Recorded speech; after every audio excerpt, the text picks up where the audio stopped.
Let's talk about transportations. I will ask you 10 questions.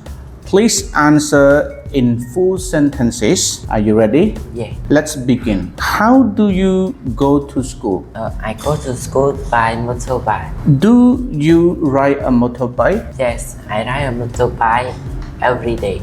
Do you take a bus or a taxi? No, I don't take a bus or taxi.